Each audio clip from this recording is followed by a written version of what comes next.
ಇದೊಂದು ಗೌರ್ಮೆಂಟ್ ಬಸ್ಸಲ್ಲಿ ನಡೆದಿರುವಂಥ ಘಟನೆ ಇದು. ಏನಂತ ಹೇಳಿದರೆ 2-3 ದಿವಸ ಆಯಿತು ಇದು ಸೋಷಿಯಲ್ ಮೀಡಿಯಾದಲ್ಲಿ ಭಾರಿ ವೈರಲ್ ಆಗ್ತಾ ಇದೆ. ಯಾಕೆ ಅಂತ ಹೇಳಿದರೆ ಇದು ಸಂಬಂಧಪಟ್ಟ ಅಧಿಕಾರಿಗಳು ಇದಕ್ಕೆ ರಿಯಾಕ್ಷನ್ ಕೊಟ್ಟಿದ್ದಾರಾ ಏನು ಅಂತ ನಮ್ಗೆ ಗೊತ್ತಿಲ್ಲ. ಆದರೆ ನಾನೇನು ಹೇಳ್ತಾ ಇದ್ದೇನೆ ಅಂತ ಹೇಳಿದರೆ, ಇದು ಎಷ್ಟು ಜನ ಶೇರ್ ಮಾಡಲಿಕ್ಕಾಗತ್ತೆ ಅಷ್ಟು ಜನ ಶೇರ್ ಮಾಡಬೇಕಿದು. ಯಾಕೆ ಅಂತ ಹೇಳಿದರೆ ಅವನಿಗೆ ಆದ ಒಂದು ಫ್ಯಾಮಿಲಿ ಇರುತ್ತೆ, ಆ ಫ್ಯಾಮಿಲಿ ಒಳಗಡೆ ಗೊತ್ತಾಗಬೇಕು ಇಂಥ ಒಂದು ಕಾಮದವನು ನಮ್ಮ ಫ್ಯಾಮಿಲಿ ಒಳಗಡೆ ಇದ್ದಾನೆ ಅಂತೇಳಿ.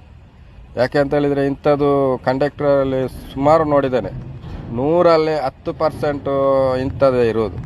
ಯಾಕೆ ಅಂತ ಹೇಳಿದರೆ ಬಾಕಿ 80% ಒಳ್ಳೆ ಜನಕ್ಕೆ ಇಂಥ 10% ಅವರು ಕಲಂಕ ತಂದಿರೋದು.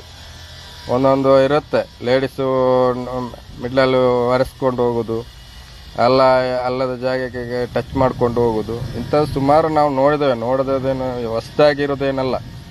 ಇದು ಒಂಥರದ ಒಂದು ರೋಗ, ಗೊತ್ತಾಯ್ತಾ?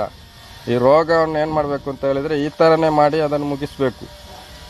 ಇಂಥ ರೋಗ ಇದ್ದವರನ್ನು ತಂದು ಇಡಬಾರ್ದು. ಯಾಕೆ ಅಂತ ಹೇಳಿದರೆ ಇದು ಹಗಲು ಹೊರತೆಲ್ಲ ಆಗಿದ್ದು. ಇವಾಗ ನೈಟು ಸ್ಲೀಪರ್ ಬಸ್